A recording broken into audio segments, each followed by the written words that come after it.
Have you ever had a desire to turn your craft into a career? Well, I did, and I wanted to share with you my journey, turning my passion into making into cold, hard cash. Well, it's not all about the money, but I've created a business around doing what I love. Watch on, and I'll show you my story.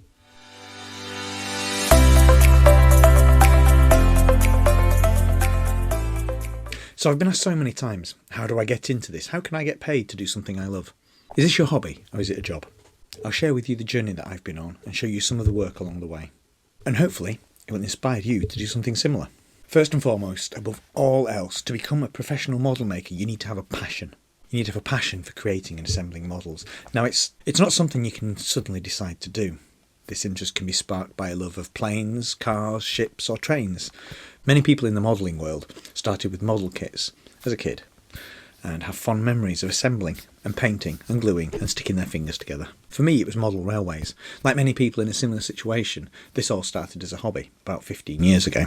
I'd make things for my kids' train set, and it got quickly out of hand as I started taking things to the next level and striving to make myself better. Back then, I was reading blogs and looking at forums for knowledge. There wasn't really YouTube, or it was in its fledgling state, and well, there wasn't an awful lot of it about at the time. It was growing, but there wasn't that much. I mean, people like Kathy Millett was starting to emerge, and the terrain tutor a bit later on. But I was looking at blogs, and in particular I found one guy called Ian Robinson. He's just incidentally restarted. He's not on YouTube, but have a look on Instagram for him. So I slowly gained the confidence to share my work, and I started posting on model railway forums. My passion for recreating buildings and real-life environments started to grow. So this here is one of the very first scratch-built models I made. As you can see, it's kind of seen better days. It fell off a shelf, and well, I haven't got around to fixing it yet, but one of these days I will. But to be honest, I think it's just going to sit on a shelf until I find the time. I haven't been able to find a photograph of it in all its glory. The forum that it was originally on seems to have lost the image. But from there, I posted it, and it received quite a lot of praise, and somebody got in touch wanting me to make a model of a signal box for them. Of course, I said yes, and of course, being a bit of a novice then, I charged far less than I probably could have done, well, definitely could have done these days. But I loved doing it, and that was the important thing. At this point, I was being paid for what was basically a hobby, but I was having so much fun doing it. Being paid on top of it was just an added extra. And of course, he loved what I'd done, and over the next 6 months, he commissioned me to do a number of other models. This here is one of my favourite pieces due to the amount of detail, and it was a lot of fun to build, and it started to stretch and develop my skills. In amongst these pieces, I'd also made a number of other models for some other members of the forum. But slowly these commissions dried up. I mean, basically I wasn't trying to promote myself at this time, I was just happy to make things as and when the opportunity arose. But then came a chance introduction through Facebook. I was just idly browsing one Saturday afternoon. I came across a post asking if anybody knew any model makers in West Yorkshire. That's where I'm from. So I, of course, replied, yeah, that's me. And a few days later I got a message from somebody saying, it's not me that wants the model, but it's a guy that I know. He's not on Facebook, but he wants to get in touch. And he did. And that was a fantastic introduction to a guy that wanted me to recreate a model railway layout based on a real site that was long since gone. It turned into an absolutely amazing project full of lots of research, and I met some wonderful people along the way. And it was about 12 months of building some amazing models for an amazing guy. That took me into the spring of 2020. And I'd just finished making one of these, and it just so happened that COVID came along, and I was on furlough from work, because at this point I did have a full-time job. So I found myself at a bit of a loose end. Over the course of the year I built several models for him. So alongside making this model, I was also making something for myself. You can see here, this is a demonstration model that I've been working on for some time, just for myself, just pushing the boundaries of what I could make, going as detailed as I possibly could. So like I say, I was at a loose end, and one night on a whim I just picked this model up here, took a photograph of it and posted it on Twitter with the caption, would anyone like a model making of their own house?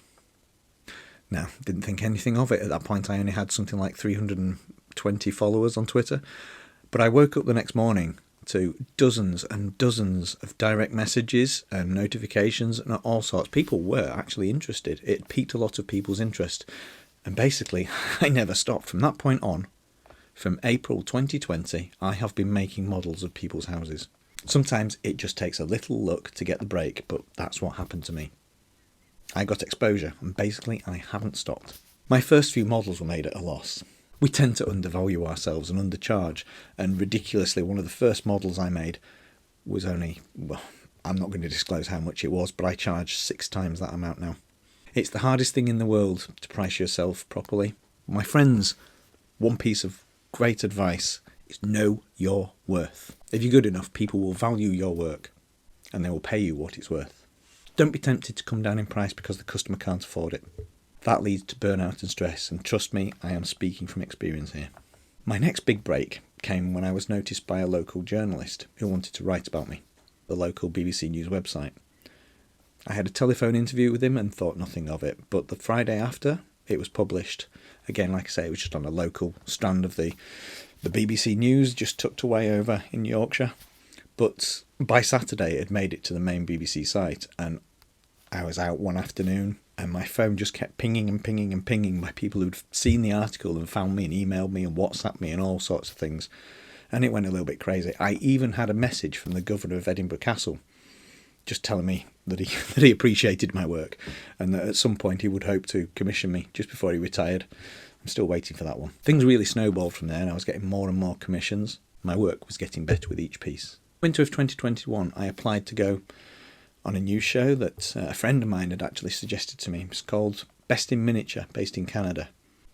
Worth a shot, really, wasn't it? I wasn't doing anything else. So I applied, and I had a couple of really exciting video calls with the producer and the researcher, and then I had one final interview, which I thought was a final interview. What they were actually doing was Zoom calling me to tell me that I'd been accepted as the first overseas contestant and to start getting myself ready.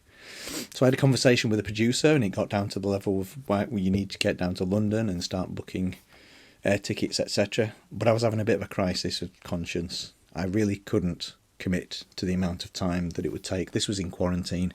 This was in COVID. There was quarantine protocols, all sorts of things, and I just could not commit to the amount of time it was going to take. So sadly, I had to email the producer and say, I'm very grateful for the opportunity, but I'm afraid I'm going to have to turn it down. I do regret that. But anyway, we move on. It wasn't meant to be, but it has meant that I could work on some amazing projects, like this really cool full-size doll's house for an interior designer, and a really cool series of dioramas for an advertising brief like this beach scene here. I'm currently producing a large house model every month, in addition to the content I'm providing here on this channel. And it's hard work, but I enjoy it, and I hope you do too. And if you do, I'd love it if you'd click that subscribe button down there, click the little notification bell so you don't miss another video. I'm going to be sharing with you my builds and continuing to show you my techniques in the hope that I pass on some of my skills and knowledge and encourage you to have a go yourself. Yeah, I've had a few lucky breaks, but those breaks don't come without skill and talent to back it up. If you want to succeed at something, you've got to practice, practice, practice, practice, and promote yourself. Nobody's going to see your work if you don't show it. Watch and read about as many people as you can doing the same thing. There are loads of people out there, loads of accounts on YouTube. There are still blogs, there are still forums. There are amazingly talented people out there for inspiration. So inspire yourself. Take it from me. Well, take it from me. I was inspired myself, but you can also get inspired by me. I hope my story has given you a little insight and inspiration. And if you've made it this far, thank you, sincerely. If you want to see more of my regular tutorial work, there are some videos up on the side there. Or is it that side? Not sure which. One of those sides. A couple of videos there. Go check them out if you can. And I'll see you again in the next video. Until then, happy modelling, guys, and good luck.